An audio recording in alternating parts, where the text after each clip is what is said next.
Muito bem, mas vamos lá. Então, elevando o nosso pensamento ao nosso mestre maior, aos nossos mentores espirituais, aos nossos anjos guardiões, pedimos ao nosso mestre Jesus que possa nos amparar, nos iluminar, que nós possamos responder a cada pergunta que nós mesmos fazemos a nós. Há tantas indagações, há tantos os porquês, que Jesus nos ilumine a mente e faça com que nos resignemos das nossas caminhadas, dos nossos fazeres. E pedimos também por todos os irmãos que aqui estão nessa corrente, seja eles encarnados, que desencarnados, que Jesus, nosso Mestre amado, toque no coração e na mente de cada um e possa levar o auxílio necessário de acordo com o merecimento de cada um de nós, irmãos. Júlia Vieira Garcia da Silva, Leiane Alice Clementino de Souza, Cláudio Pereira, Marluce Ferreira Fagundes e Cátia Ferreira Fagundes. Que a paz do Mestre Jesus possa tocar a cada um. Meus irmãos, nossa leitura preparatória da noite de hoje é de 177 do nosso livro, né? Continua do nosso livro Pão Nosso, do Chico Xavier, pelo Espírito Emmanuel. E hoje tem como título Guardemos a Saúde Mental. E essa passagem está na carta de Paulo aos Colossenses, no capítulo 3, versículo 2, que diz assim: Pensai nas coisas que são de cima, e não nas coisas que são da terra. E o Emmanuel nos esclarece da seguinte forma: o cristianismo primitivo não desconhecia a necessidade da mente sã e iluminada de inspirações superiores na vida daqueles que abraçam no Evangelho a renovação substancial. O trabalho de notáveis pensadores de hoje encontra raízes mais longe. Sabem agora os que lidam com os fenômenos mediúnicos, que a morte da carne não impõe as delícias celestiais. O homem encontra-se além do túmulo, com as virtudes e defeitos, ideais e vícios a que se consagrava no corpo. O criminoso imanta-se ao círculo dos próprios delitos, quando se não algema aos parceiros da falta cometida.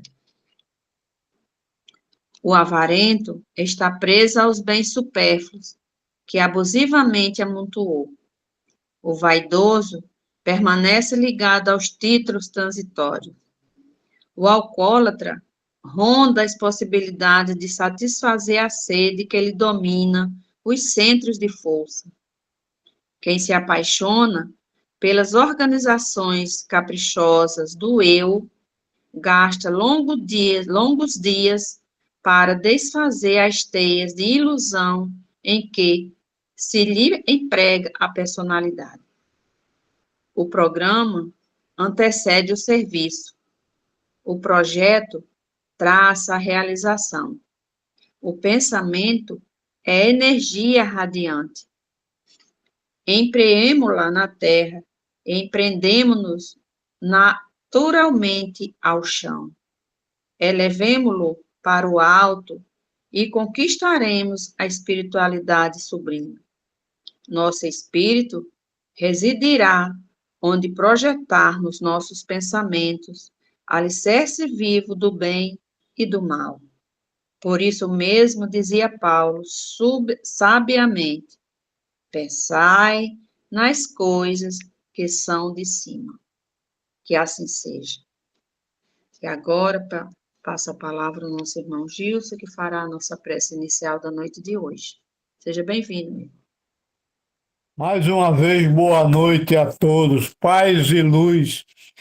Vamos pedir o conforto, e vamos agradecer pelo dia de hoje, que passamos com saúde e felicidade, e pedir que o amanhã seja melhor do que hoje. Hoje eu vou fazer uma prece. Conta com Deus. Essa prece é de Francisco Cândido Xavier, do livro Algo Mais, da edição Ideal. Conta com Deus. Não te queixas, trabalhe. Não te ocupa, aceita. Não te lastima, age. Não provoque, silencie. Não acuses, ampara. Não te irrites, desculpa. Não grites, pondera e explica. Não reclame, coopere. Não condenes, socorre. Não te perturbes, espere. Nada existe dos outros contra sempre com Deus. Essa prece é de Emmanuel. Pai amado, recebe esta humilde prece, transformando em bálsamo e consolador para todos nós, encarnados, desencarnados, amigos e inimigos, para que possamos ter o Evangelho da noite de hoje com muita paz, muita perseverança e muita alegria no coração de todos nós. Que assim seja, eu passo a palavra a Francisco. Obrigada, meu irmão. Abrindo um parênteses aqui, lembrando a todos, né, para não esquecer o nosso copinho com água para ser fluidificada pela espiritualidade. E assim, amado Mestre Jesus, Nossa Mãe Maria Santíssima, a todos os trabalhadores da luz que se faz presente todas as noites nesse Evangelho, e ao mentor da casa, Dr. Bezerra de Menezes, pedimos a permissão para iniciar o nosso Evangelho, passando a palavra à nossa irmã Rita. Seja bem-vinda. Obrigada, Francisca. Boa noite a todos. Estão me ouvindo bem? Ok. Então, que a espiritualidade amiga esteja envolvendo aí cada um, em cada lar, fazendo aí esse trabalho espiritual de limpeza das nossas mentes, para que possamos compreender cada vez mais e colocar em prática o Evangelho de Jesus. Nosso Evangelho hoje, o capítulo 26, intitulado por Kardec, dai gratuitamente o que recebestes gratuitamente. E os nossos itens de estudo serão 1 e 2, dom de curar. E começa com uma passagem de Mateus, do capítulo 10, versículo 8. Restituí a saúde aos doentes, ressuscitai os mortos, curai os leprosos, expulsai os demônios, dai gratuitamente o que gratuitamente recebestes. Dai gratuitamente o que de graça recebestes, disse Jesus aos seus discípulos. Por esse preceito prescreve não se fazer pagar por aquilo que nada pagou.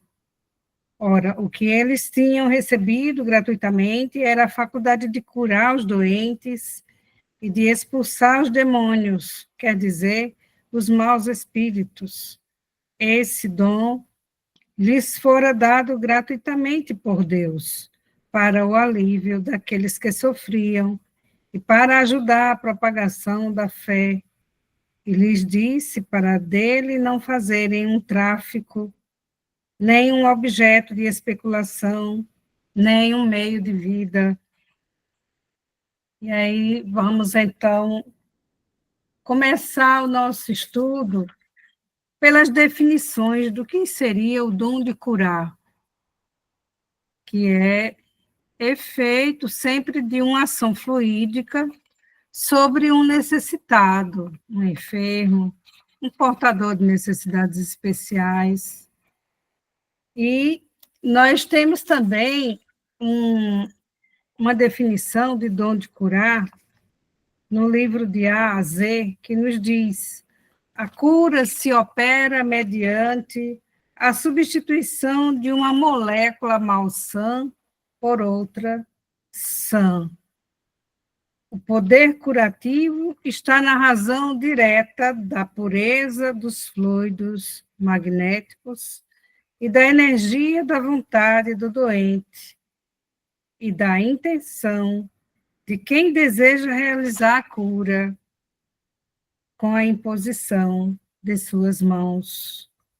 Então, o dom de curar traz sempre alívio aos que sofrem, e é, como falou nosso texto, um meio de propagação da fé. Por quê?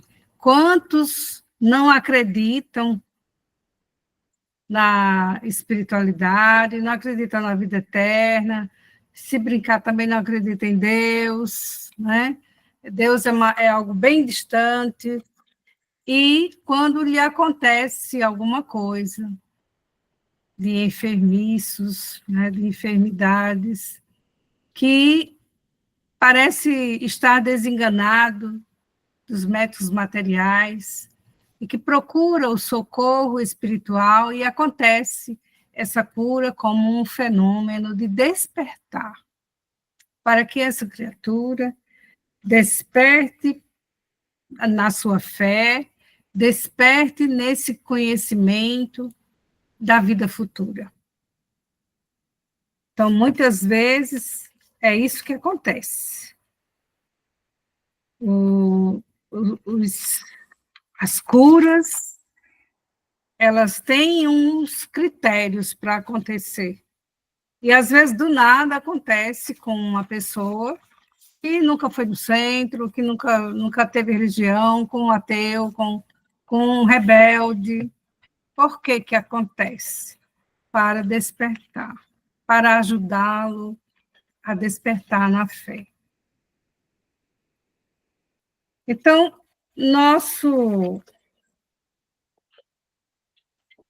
nossos tratamentos de cura, por exemplo, que estamos acostumados no CAB, em alguns centros, ele, em alguns casos, é instantâneo, né? Só uma vez, só um passe, ou uma limpeza, ou um equilíbrio, né, que se faça na cabine, e ali já aconteceu a cura. Em outros casos, requer um tratamento prolongado, incansavelmente prolongado. Por que será? Claro que depende de cada caso. Depende do que vamos ver, que a cura, ela pode funcionar como um passe de mágica, mas ela precisa do esforço, da vontade, do necessitado. E também o auxílio da espiritualidade. Então, tem alguns critérios para que aconteça a cura, né?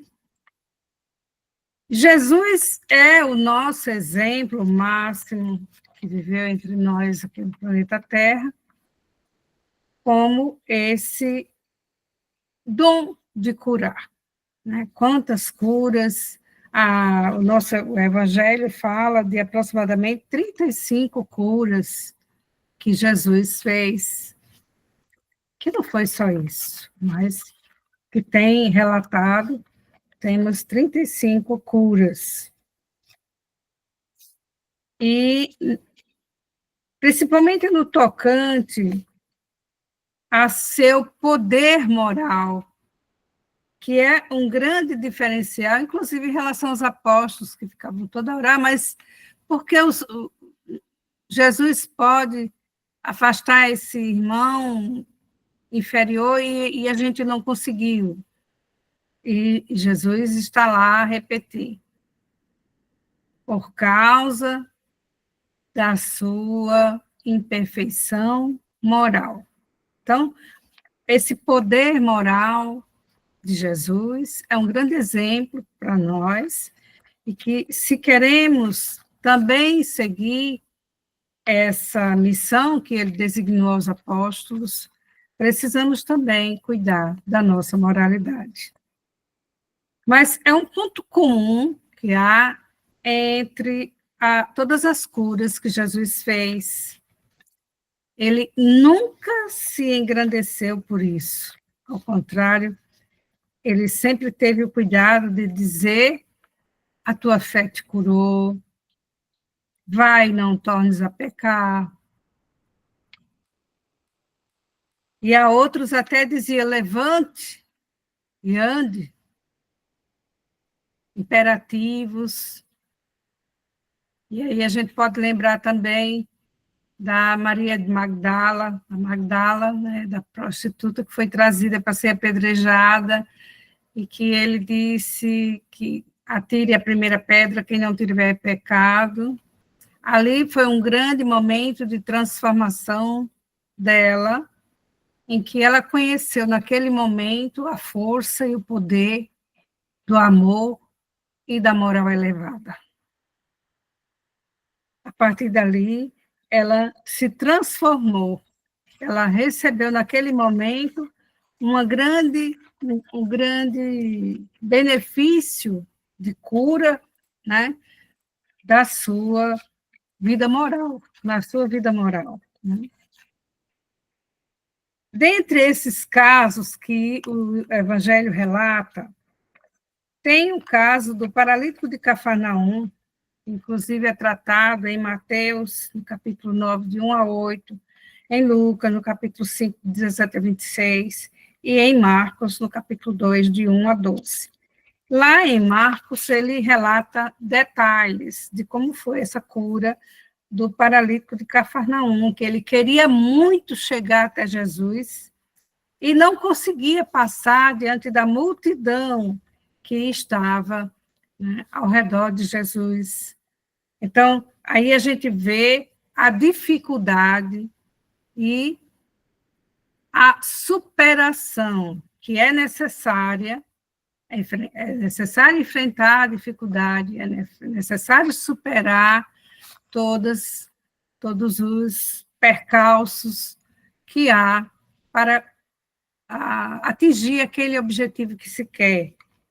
E nesse caso do paralítico de Cafarnaum, a gente vê que ele tomou uma grande decisão antes de tudo. Ele decidiu que queria ultrapassar todas essas barreiras, todas as dificuldades, e com essa força de vontade dele, que queria se curar, que queria se encontrar com Jesus, essa vontade dele representa para nós esse se elevar nos pensamentos, nos sentimentos, esse querer ir, esse sair de si, esse deixar o homem velho e aceitar ser um homem novo. Para a cura, isso é muito necessário. É necessário também a ajuda dos outros, o auxílio dos outros, como foi o caso dele, que tiveram que elevá-lo para passar por um buraco que havia no telhado da casa, né? Passaram ele pelo telhado, como conta Marcos, para que ele pudesse chegar até Jesus, porque não conseguia passar diante da multidão que estava ao redor dele. Então, se elevar para subir no telhado, não é só o esforço, mas essa ideia de elevar os pensamentos, elevar os sentimentos, de subir. E de aceitar a ajuda dos outros. Muitas vezes, sozinho, a gente não consegue nada.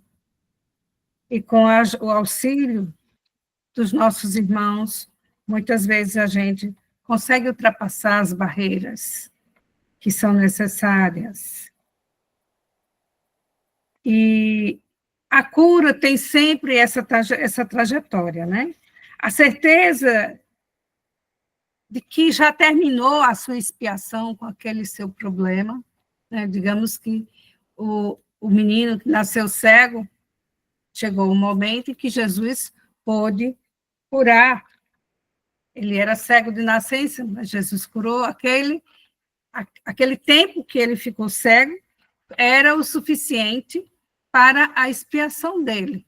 A gente tem que ver se, quando a gente quer a cura, ainda tem que perceber e aceitar, quando não acontece a cura, que aquela expiação ainda precisa continuar.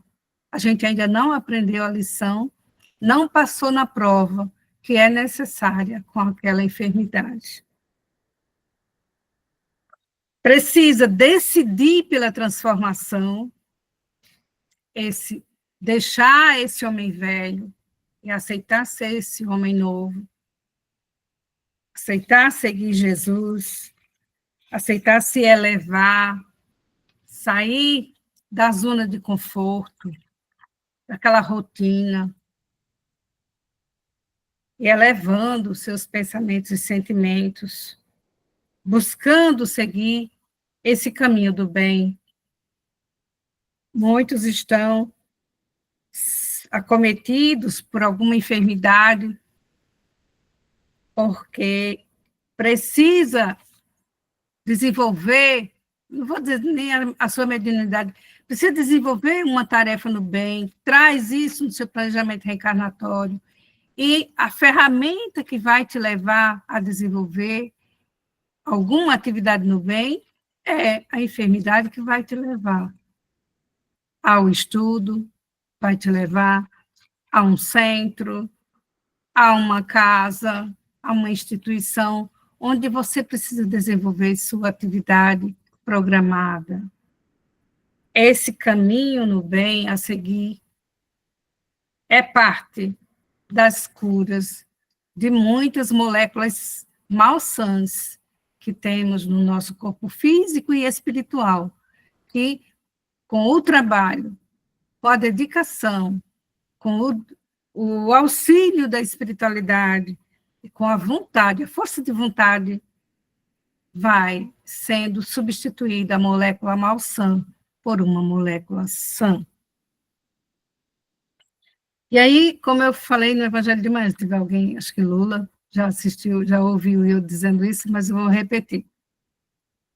Quando nós estamos necessitando da cura, que ocorre realmente a transformação desse indivíduo, tem essa força de vontade, esse desejo ardente de fazer o bem, tem o auxílio dos bons espíritos, e que essa cura passa a ser uma autocura, não é? Porque ela começa a se operar dentro do nosso coração, e muitas vezes essa cura não acontece. E aí, como eu já falei, quando não acontece é porque a gente precisa se resignar mais um pouquinho. Ainda estamos no processo expiatório e provacional. Porque quando já estiver cumprida essa etapa, automaticamente a gente não precisa mais. É como estar com uma blusa de frio e chega o calor. Não precisamos mais dessa blusa. Tira-se ela fora. Da mesma forma, a enfermidade, quando ainda há necessidade da enfermidade para nos impulsionar nessa trajetória de evolução, ela vai ficando por ali. Por isso que os tratamentos de cura, às vezes, são tão prolongados. Existem todos esses critérios que a gente já falou, né? Mas ainda continua lentamente o processo de cura. Tem pacientes que estão há anos fazendo tratamento. Por que será? Não tem fé? Não. Muitas vezes é porque o caso dele, essa pessoa ainda está vivenciando a sua expiação, ainda não despertou totalmente para desenvolver a atividade que precisa desenvolver.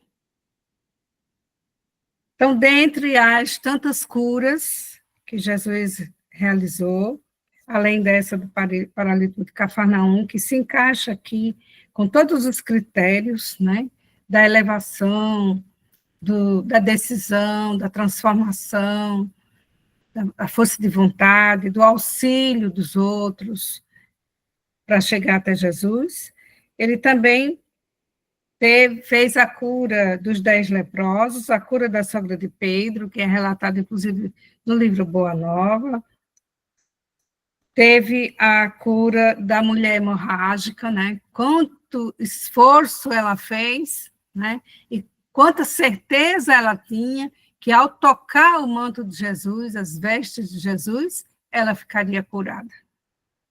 Então, Jesus simplesmente saiu, sentiu que saiu dele uma virtude, né? Uma energia, um fluido. Mas ela foi até ele, ela decidiu tocá-lo, tocar suas vestes, e isso foi suficiente para a sua cura. Temos também a ressurreição de Lázaro, a ressurreição do filho da viúva de Naim, que eles estavam no estado letárgico, na realidade eles não estavam desencarnados, né? Mas a Bíblia fala na ressurreição, quer dizer, eles estavam no estado letárgico e, com a presença de Jesus, eles voltaram a si, né? E, para nossa reflexão, será que nós já estamos encontrando Jesus em nossos pensamentos, realmente? Ou estamos esperando que algo exterior realize esse encontro? Muitos pedem que alguém faça preces. A gente paga para fazer as missas, né? Pelos desencarnados, geralmente. E sempre está pedindo, aí, faça uma prece por mim, eu estou precisando de prece. E muitos mandam fazer a prece, nem naquele momento, como a gente tem agora, antes daqui do Evangelho, um momento de vibração, dá o nome, mas não vai participar, ou então está em outra sintonia. Então, é preciso que a gente se encontre com Jesus, procure esse encontro em nossos pensamentos e nossos sentimentos. Não espere que esse encontro seja acionado de fora, ele precisa nascer de dentro. É uma decisão nossa. Como a multidão, no caso do paralítico Cafarnaum, representava as dificuldades, o convite a nós, neste momento, é também para que levantemos dessa zona de conforto onde estamos, andemos nessa caminhada do bem, façamos alguma coisa, nos modifiquemos de alguma forma. É preciso sempre elevar essa nossa sintonia para que a ajuda nos chegue. O merecimento da cura, ele vem quando nós já fizemos a nossa parte. E também não é preciso que nos desesperemos. Mas eu fiz a minha parte, eu fiz de tudo, e a cura não veio. Como eu já vi um caso, né, de uma irmã muito querida, lá do CEABEM, que fez todos os tratamentos do câncer e partiu, não teve jeito. Então, chegou a hora dela partir. Não teve essa cura material, a cura física. Mas não esqueçamos que cada um de nós tem uma programação reencarnatória. Até no livro Missionários da Luz, a gente estuda, que André Luiz passa para a gente esse estudo que é feito no planejamento reencarnatório, um gráfico de todas as nossas células físicas, o que a gente vai precisar na nossa encarnação. Então, em alguns casos, a cura física representa a cura do espírito, mas em outros é preciso desencarnar para que a cura física, a cura espiritual aconteça. Ou a cura espiritual acontece, mas não acontece a cura das células físicas, porque já está vencendo o seu prazo, é hora de partir para a pátria espiritual, e aí é esse o planejamento reencarnatório. Para alguns, há essa modificação do planejamento, para outros, não, são cumpridas exatamente assim. E aí a gente precisa entender que cada um precisa vivenciar, precisa passar por um determinado calvário para a sua evolução, para a sua santificação. Jesus não precisava passar pela cruz, mas ele passou por todo o calvário, pela crucificação, para mostrar para a gente que cada um também passa, em algum momento, pelo seu calvário. Então, quando se fala que alguém possui o dom de curar, é muito perigoso até, né? Porque alguns se sentem privilegiados, né? Sentem-se que é um sinal de evolução espiritual, mas a gente sabe que não é nada disso. Possuir o dom de curar é um compromisso, é um endividamento, assim como de todo trabalhador que está por aqui, nessa plataforma, neste momento. Cada um de nós temos dívidas e, por isso, lutamos pela oportunidade, né, de poder fazer alguma coisa, poder sair um pouco dentro do nosso planejamento reencarnatório, principalmente com relação à doutrina. Então, é preciso entender que o dom de curar não é privilégio de ninguém, é compromisso. E ele não pode ser objeto de especulação, nem de se achar melhor que os outros, nem de se vangloriar por ter esses poderes especiais. E muito mais. Precisamos ter cuidado, como fala o nosso texto, de não fazer desse dom um trabalho remunerado, um meio de vida, um meio de sobreviver. É o que Jesus repete sem cessar nesses dois itens, né? Dai de graça o que de graça recebestes. Não se pode cobrar pelo bem que se faz,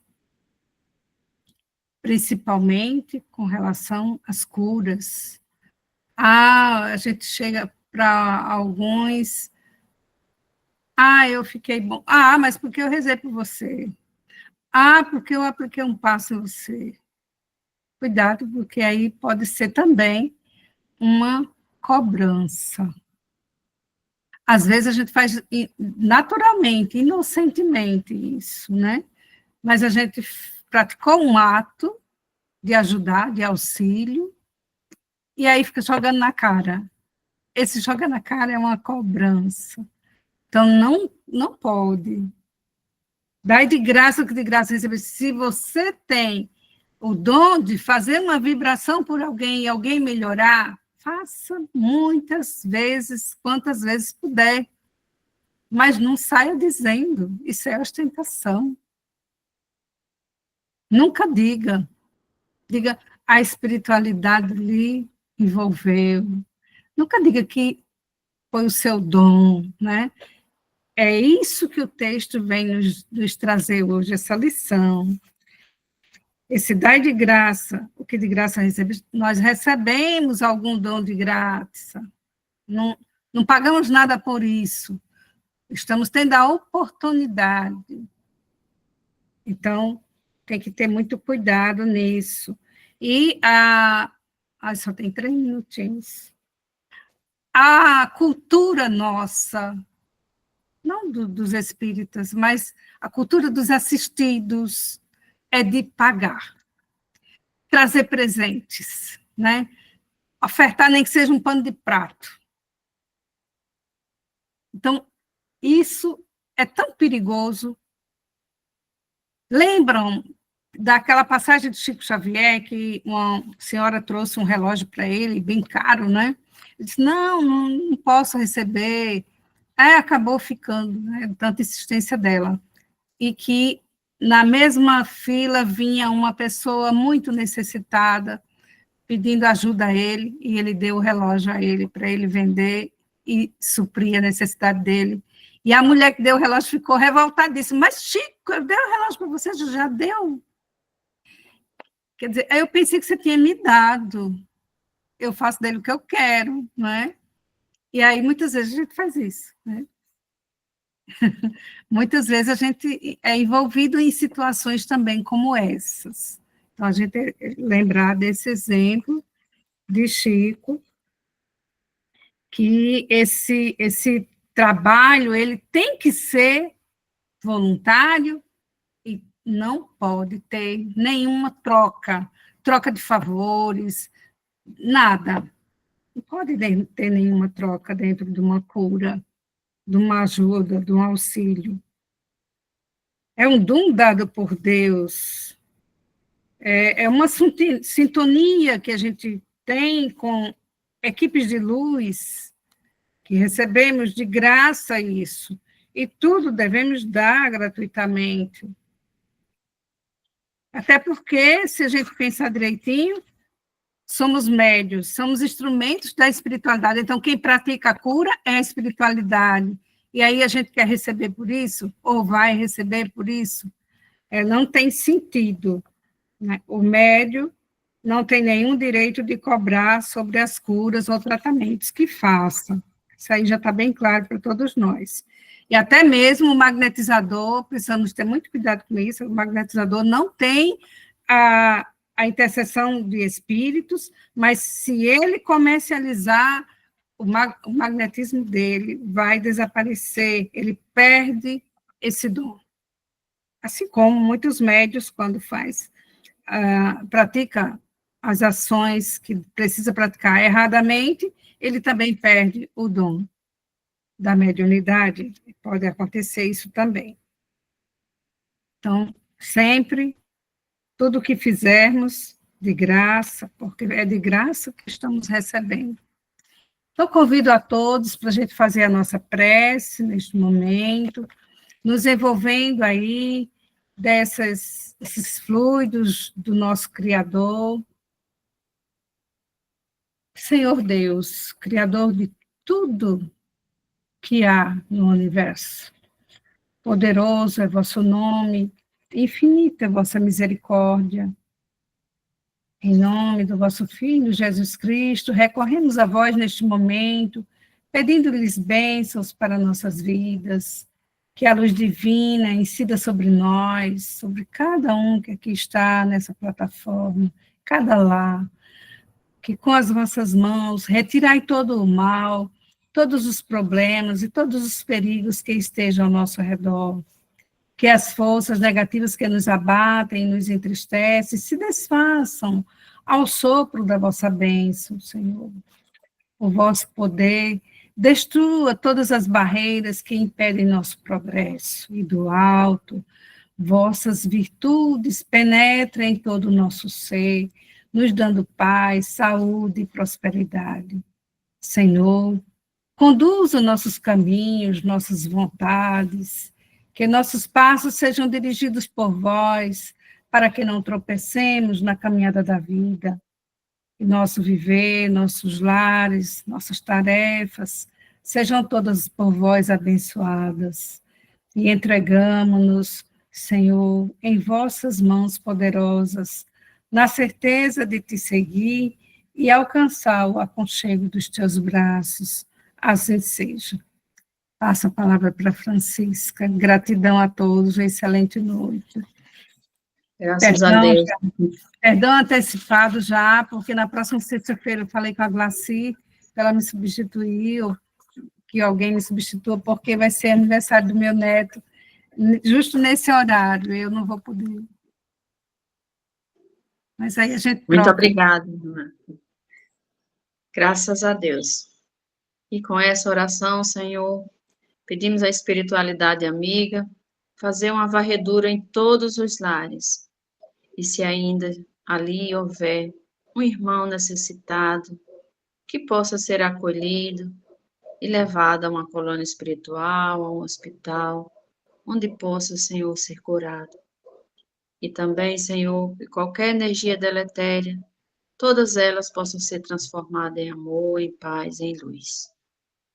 E assim, Mestre Jesus, ao nosso mentor da casa, e a toda espiritualidade que fez parte desse evangelho, pedimos a permissão para encerrar da noite de hoje. E que assim seja e até amanhã. Fica na paz. Paz e luz para todos nós, que tenhamos uma boa noite e um Até abraço amanhã. para todos. Boa noite a todos. Até Boa amanhã a noite, até todos. Um amanhã. abraço para Boa todos. noite a todos. Boa noite. Boa noite, gente.